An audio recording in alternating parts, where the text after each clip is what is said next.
everyone, and welcome back. Now, in the previous few videos, I introduced the heat equation on an infinite line, and this led to a discussion of the Fourier transform. In the previous video, we used the Fourier transform to get solutions to the heat equation. In particular, we talked about that fundamental solution, and we looked at some self-similar solutions. And remember, the Gaussian sort of comes up everywhere. What I'd like to do in this video is go a little bit deeper into the Fourier transform and talk about some of its properties, and in particular those properties that relate to the heat equation. So here's what I want to do first. I want to take my heat equation, okay, and I'm going to draw this a little bit separated because my plan is to apply the Fourier transform to the heat equation, right? So I'm going to apply the Fourier transform to the left. Remember, it's this sort of curvy F. And I'm going to apply it to the right. If these things are going to maintain an equality, they're going to be equal underneath the Fourier transform. The constant K comes out, so it poses no real issue here. And so now what we're asked to do is determine the Fourier transform of these derivatives of our potential solution, right? So we've already identified solutions exist.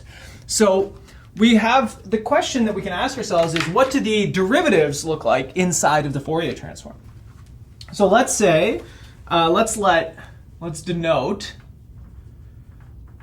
let's say capital U bar of omega comma t. Remember, the Fourier transform is only acting on the spatial variable. So you can think about this thing, the Fourier transform, being applied at each instant of time. And doing that in each instant of time results in a time-dependent function, okay? So it transforms the spatial variable into the frequency variable.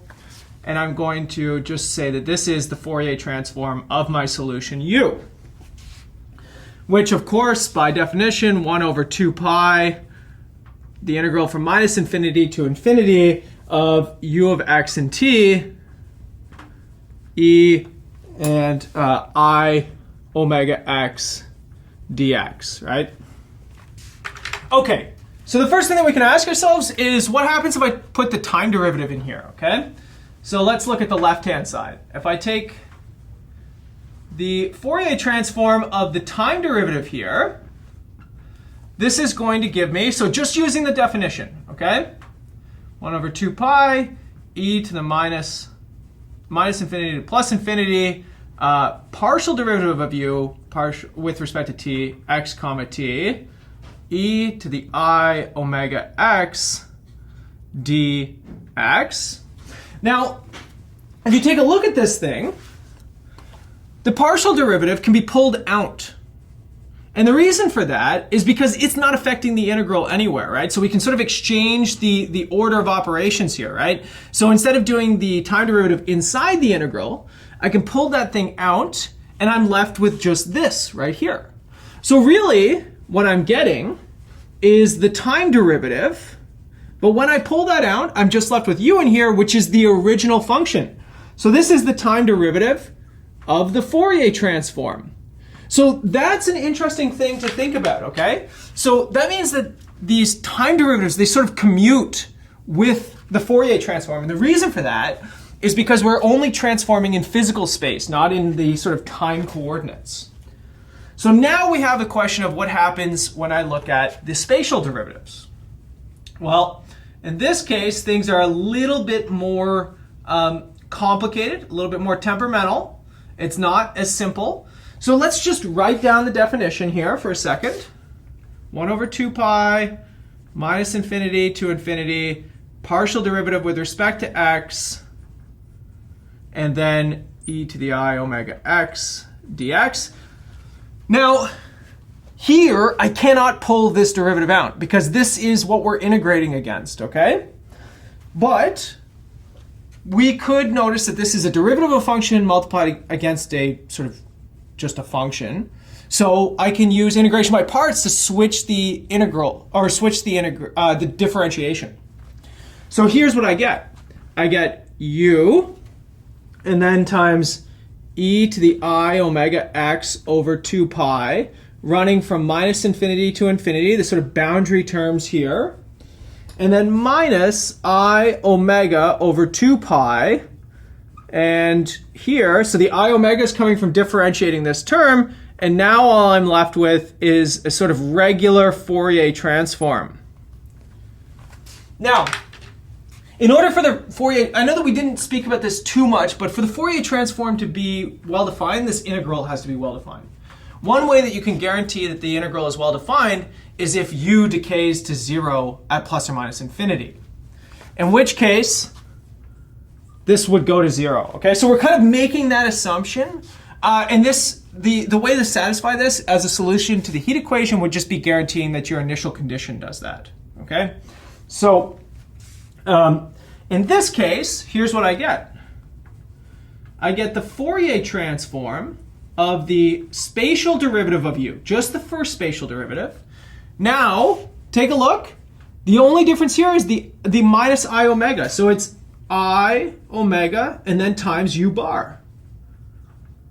So this is pretty cool, right? Because look I took the Fourier transform of a derivative and now it just becomes a multiplication problem, right? That's the original Fourier transform. Nothing new needed to be computed. The only thing I did was multiplied it by negative I and then the independent variable. So you could do this again. You could ask for a second derivative in space. And this would multiply minus I omega in twice, right?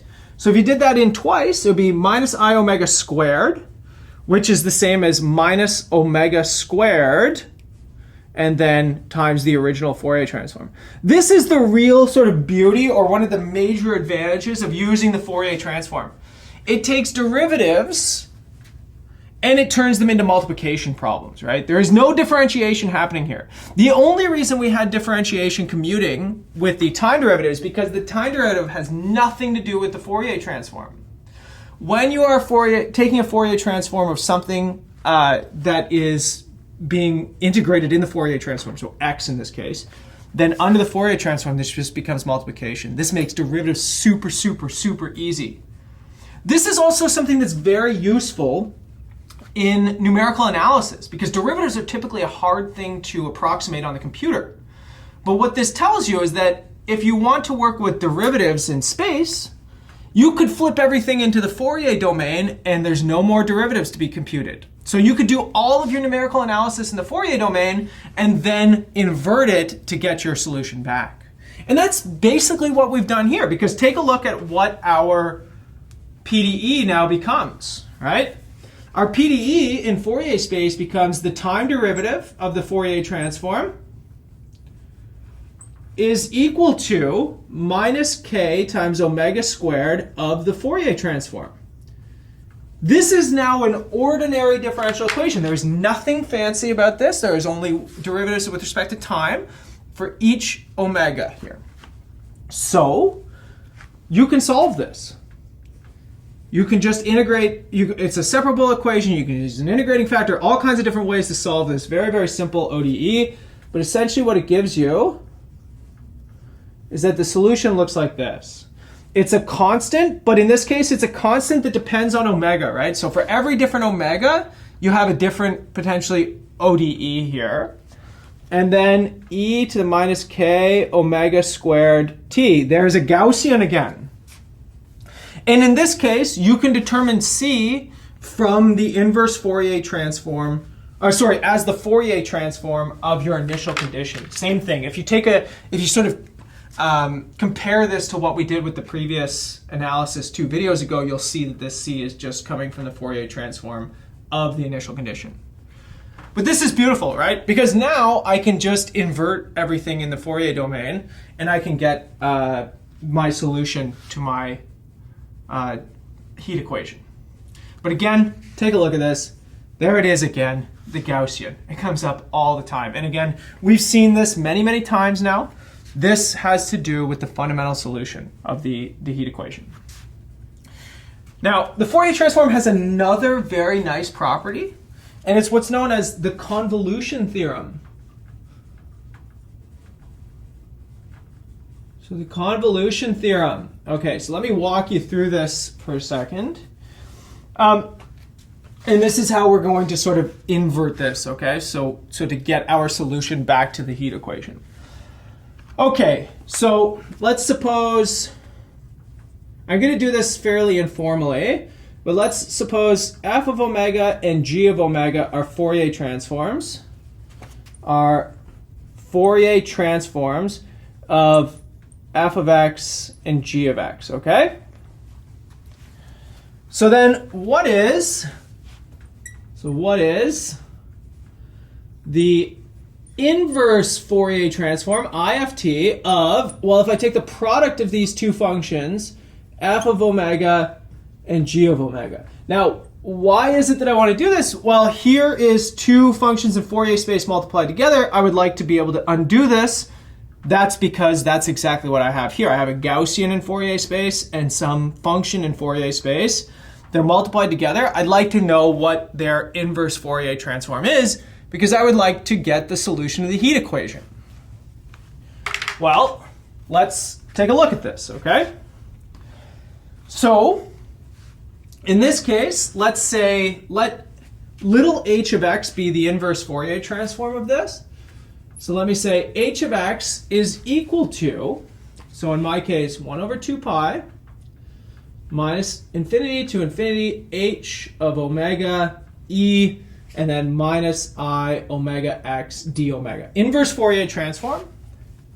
By definition, this is going to be just the product of f and g together, right? So just swapping in what I mean by capital H. So that's f of omega, g of omega, then the exponential part, e to the minus I omega x d omega. Okay. Then what I'm going to do is I'm going to swap in the definition of capital G here, okay? So here's what I'll do. You're not going to like this because it's going to make a double integral, but sort of bear with me for a moment, okay? 1 over 2 pi, that's sort of just hanging out front. And then the integral, minus infinity to infinity. F of omega, that can stay as is. But g of omega is the Fourier transform of little g of x. So let's actually write that right in, okay? So here I get minus infinity to infinity g of x. And then, let's use x bar here because it's just a dummy integration variable. You can use s or psi or y, whatever you want to use. Here I'm going to use, hopefully not too confusing notation, this x bar. And then e to the minus I omega x d omega. Okay, so the only thing I did was swapped in g of omega and I put it in as its Fourier transform definition. Nothing fancy, just the definition. Okay, it's just an accounting problem so far. Now here's what I'm going to do. I'm going to swap the orders of integration. Okay, so this is called Fubini's theorem. Typically you need to check that the function satisfies certain properties, but in our case, anywhere you can sort of apply the Fourier transform, we're okay. Okay, so if you look up on Wikipedia, for example, Fubini's theorem, you're going to see some technical assumptions. For the most part, if you can apply the Fourier transform, you'll be okay. Okay, so here, let's take a look at this. Integral from minus infinity to infinity, g of x bar. Okay, so I'm going to swap the order of integration so the g of x bar can be outside of the big integral. And then minus infinity to infinity, here's the omega integral, f of omega. And then e to the minus I omega x minus x bar. The only thing that I did is I put those two exponentials together, right? So one here, might as well just put them together. And then dx bar. Okay, now this right here is actually, again, the inverse Fourier, this is the Fourier transform, but it's a Fourier transform that's shifted by the dummy variable x bar. So in fact, what I've got here now is g of x bar, and then multiplied by f, but it's not f of x, it's f of x minus x bar dx bar.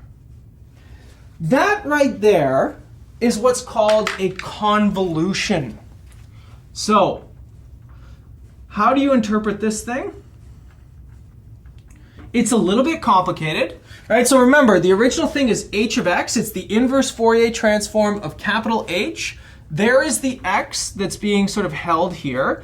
And essentially what you're doing is you're shifting by capital, or by x bar, and you're multiplying against g. So you're sort of shifting the center of these two things and then multiplying them together.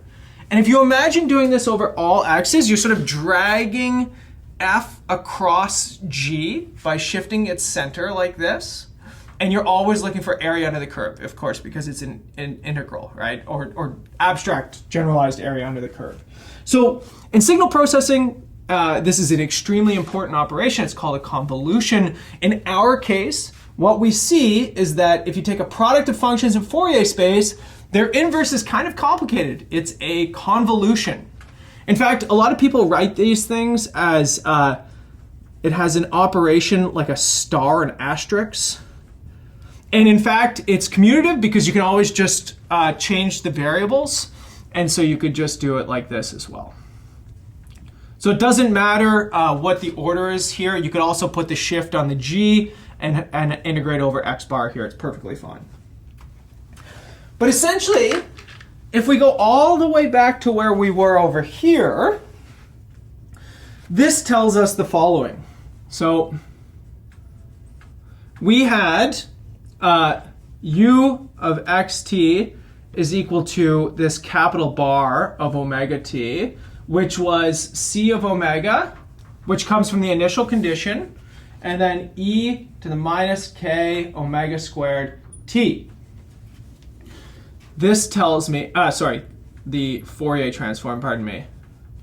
This tells me that if I undo that Fourier transform, my solution should be written as an integral, which in my case now becomes 1 over 2 pi, the integral from minus infinity to infinity.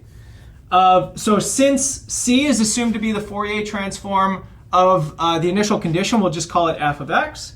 This is going to be f of x bar, e, and then, there's all these constants because you have to undo this Fourier transform of the Gaussian here.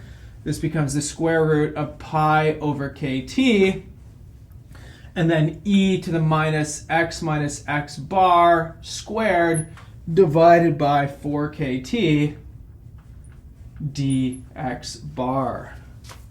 And that is the solution of the heat equation that we've already encountered, actually. So in some sense, this tells you that the solution of the heat equation is a convolution, okay? So, at the very least, we have a new word for our vocabulary. But essentially what this tells us is we can solve the heat equation in Fourier space, and it's an ODE. Very easy. It's just a product of functions. However, going back is a little bit more complicated because you get these convolutions. You could have done the same thing for the wave equation. You would find that you just get a second order ODE here. You could do the same solution. In fact, I want you to do it. I want you to see if you could solve the wave equation using this Fourier method, okay? Because it'll work. It'll work very, very well. Okay, so the last thing that I want to give you here is what's called Parseval's identity.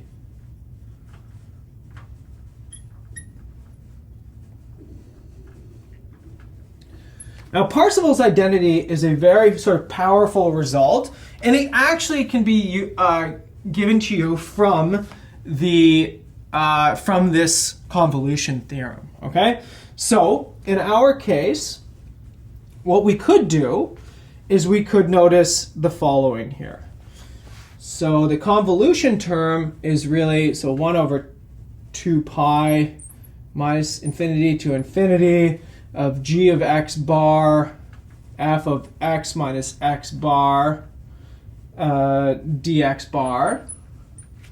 Okay, so this is just my original convolution, which is h of x, but h of x is the inverse Fourier transform, so sort of following all this back up to the very first piece here, this is equal to the integral from minus infinity to infinity of f of omega g of omega e d omega.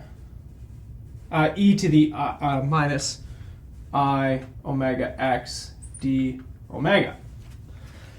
But what you could do is you could evaluate these things at x equal to 0, okay? So, I mean, you have the freedom to choose this at any value of x. In fact, it works for every value of x. So let's go with x equal to 0. So this comes out. You get the value 1 here. And in this case, this becomes 0. So in fact, what you could do is, because I have the freedom to choose f and g, this works for every f and g, I could take